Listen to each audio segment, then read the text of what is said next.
कल्पना कीजिए, एक ऐसी दुनिया जहां तूफान इतने विशाल हैं कि हमारी धरती पूरी की पूरी उनमें समा जाए, जहां घातक रेडिएशन की परतें फैली हैं और फिर भी वहां की खूबसूरती आपको अपनी तरफ खींच लेती है।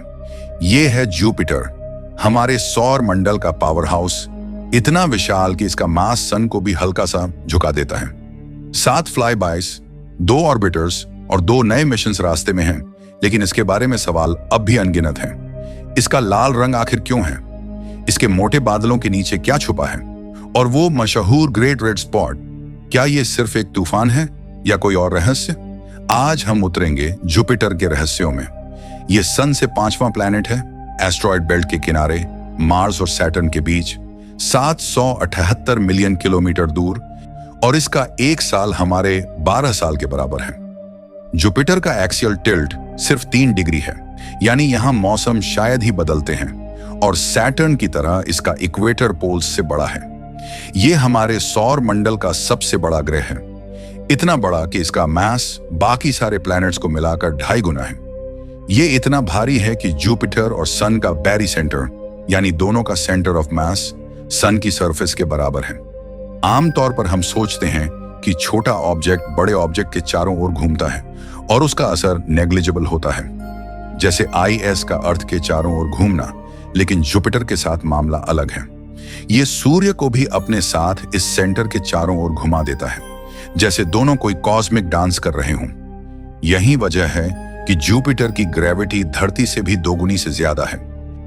इसकी ग्रेविटेशनल ताकत इतनी जबरदस्त है कि यह सौर मंडल के हर ग्रह पर किसी न किसी स्तर पर असर डालती है। जुपिटर की ग्रेविटी इतनी मजबूत है कि यह बड़े बड़े एस्टेरॉयड्स को चीर सकती है और कम से कम 67 चंद्रमा को अपनी कक्षा में कैद कर चुकी है। कई वैज्ञानिक तो मानते हैं कि अतीत में जुपिटर ने अनगिनत खगोलीय पिंडों को नष्ट कर दिया और कुछ प्लैनेट्स बनने से भी रोक दिए। इसका एक खास उदाहरण है चार वेस्टा। जुपिटर जितना विशाल है उतनी ही अद्भुत है उसकी चांदों की फौज।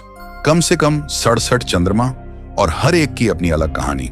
लेकिन इनमें से 3 हैं जो हमारे लिए सिर्फ चांद नहीं बल्कि ब्रह्मांड के सबसे बड़े रहस्यों की चाबी हो सकते हैं। यूरोपा, गनीमेड और आयो। पहले चलते हैं यूरोपा पर। यह दिखने में शांत, बर्फ से ढकी हुई एक चमकदार दुनिया है, मानो किसी ने इसे सफेद कांच की परत से ढक दिया हो। लेकिन इस बर्फीले खोल के नीचे वैज्ञानिकों का मानना है कि एक गहरा तरल पानी का महासागर छुपा है, शायद पृथ्वी के महासागरों से भी बड़ा। और जहां पानी है वहां जीवन भी हो सकता है। सवाल यह है, क्या यूरोपा के इस अंधेरे ठंडे महासागर में किसी तरह के जीव बसते हैं? शायद माइक्रोस्कोपिक लाइफ या कुछ ऐसा जो हमारी कल्पना से भी परे हो। फिर है गैनीमेड, सिर्फ जुपिटर का ही नहीं बल्कि पूरे सौर मंडल का सबसे बड़ा मून। यह इतना बड़ा है कि अगर अपने आप सन के चारों ओर घूमता तो इसे एक प्लैनेट माना जाता। गैनीमेड के पास अपना मैग्नेटिक फील्ड है जो किसी भी मून के लिए बेहद दुर्लभ है, और इसके सतह के नीचे भी ओशन होने की संभावना है, जिसका मतलब है एक और जगह जहां जीवन छुपा हो सकता है। और फिर आता है आयो। ये तो मानो सौर मंडल का नर्क है। इसकी सतह पर सैकड़ों एक्टिव वॉल्केनोज लगातार फटते रहते हैं और आसमान में लावा के फव्वारे सैकड़ों किलोमीटर ऊंचाई तक उठते हैं। आयो पर कदम रखना किसी जलते हुए, पिघलते हुए ग्रह पर खड़े होने जैसा होगा। यहाँ का लैंडस्केप हर दिन बदलता है। आज जहां पहाड़ था, कल वहां लावा का समंदर हो सकता है। जुपिटर हमारे अंदरूनी 4 ग्रहों का हीरो भी है। अगर ये कॉस्मिक वैक्यूम क्लीनर की तरह काम न करता तो खतरनाक लॉन्ग पीरियड कॉमेट्स और दूसरे ऑब्जेक्ट्स हमारी ओर खींच सकते थे। जुपिटर या तो इन्हें निगल लेता है या इनके ऑर्बिट को इतना बदल देता है कि ये सौर मंडल से बाहर निकल जाए। सन से 5वां ग्रह होने के बावजूद और पृथ्वी से 5 गुना ज्यादा दूर होते हुए भी जुपिटर रात के आसमान में तीसरा सबसे चमकदार ऑब्जेक्ट बन सकता है, मून और वीनस के बाद। इसकी चमक इतनी है कि 2.94 एपेरेंट मैग्नीट्यूड पर यह सचमुच छाया डाल सकता है। बस एक साधारण हैंडी कैम से भी आप इसे साफ साफ देख सकते हैं, और यही वजह है कि ये एमेच्योर एस्ट्रोनॉमर्स के लिए एक परफेक्ट टारगेट है। आज के बेहतर कंज्यूमर टेलीस्कोप्स की मदद से आप अपने घर के आंगन से ही जुपिटर के अद्भुत डिटेल्स देख सकते हैं। और इन खूबसूरत पैटर्न्स का राज, जुपिटर की क्लाउड लेयर सिर्फ 50 किलोमीटर मोटी है और इसमें अमोनिया क्रिस्टल्स होते हैं। ठीक वैसे ही जैसे सैटर्न पर। लेकिन असली रंगत आती है डीप अंदर से उठने वाले कंपाउंड्स से, जिन्हें क्रोमोफोर्स कहा जाता है। जब ये कंपाउंड्स बादलों तक पहुंचते हैं और सन की यूवी लाइट से टकराते हैं, तो ये आकाशीय कैनवास पर मल्टी कलर्ड बैंड्स की शानदार पेंटिंग बना देते हैं। जुपिटर सच में एक ड्रामा क्वीन है। इसका फेस टाइम के साथ काफी बदल सकता है। हाँ, इन कलरफुल बैंड्स की लैटिट्यूड ऑलमोस्ट फिक्स रहती है, और जहां जहां ये बैंड्स मिलते हैं वहां बनते हैं जबरदस्त स्टॉर्म्स और टर्बुलेंस। यही तो है जुपिटर की सबसे मशहूर celebrity, the great red spot. Jupiter के सदर्न हेमिस्फीयर में फैला हुआ है एक ऐसा तूफान जो इतना विशाल है कि हमारी पूरी धरती इसमें आसानी से समा जाए। और ये सिर्फ कोई तूफान नहीं, ये है ग्रेट रेड स्पॉट। 300 से भी ज्यादा सालों से ये निरंतर घूम रहा है, मानो समय भी इसे रोकने की हिम्मत न करता हो।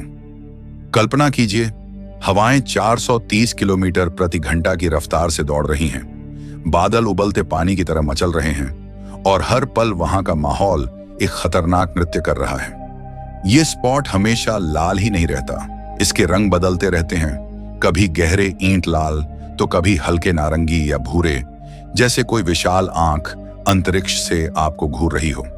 वैज्ञानिक मानते हैं कि यह तूफान इतनी लंबी उम्र इसलिए जी रहा है क्योंकि जुपिटर के पास कोई ठोस सतह नहीं है जो इसकी ताकत को तोड़ सके।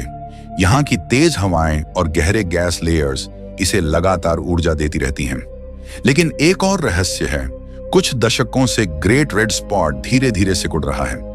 पहले ये 3 धरतियों के बराबर था, अब मुश्किल से 1.5 के बराबर रह गया है। सवाल ये है, क्या आने वाले समय में ये पूरी तरह गायब हो जाएगा या फिर किसी और रूप में लौटकर और भी भयानक बन जाएगा?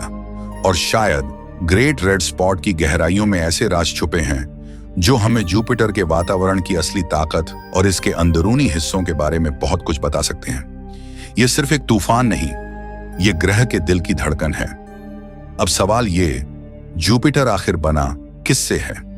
सैटर्न की तरह इसके एटमॉस्फेयर के नीचे हाइड्रोजन के अलग अलग रूप हैं, पहले गैसियस, फिर लिक्विड और फिर मेटालिक हाइड्रोजन। जैसे जैसे आप प्लैनेट के अंदर जाते हैं, प्रेशर बढ़ता जाता है और एक्सट्रीम प्रेशर में हाइड्रोजन मेटल जैसा बिहेव करने लगता है। हम धरती पर जुपिटर के कोर जितना जबरदस्त प्रेशर रिक्रिएट ही नहीं कर सकते, इसलिए हमें असल में नहीं पता कि वहां मौजूद मटेरियल्स के प्रॉपर्टीज क्या हैं। साइंटिस्ट का अनुमान है कि जुपिटर का लगभग 90% हिस्सा हाइड्रोजन है, 10% हीलियम और बाकी बचा है मीथेन, एमोनिया और कुछ अन्य एलिमेंट्स के ट्रेस अमाउंट्स। जुपिटर एक कॉस्मिक स्पिनर है।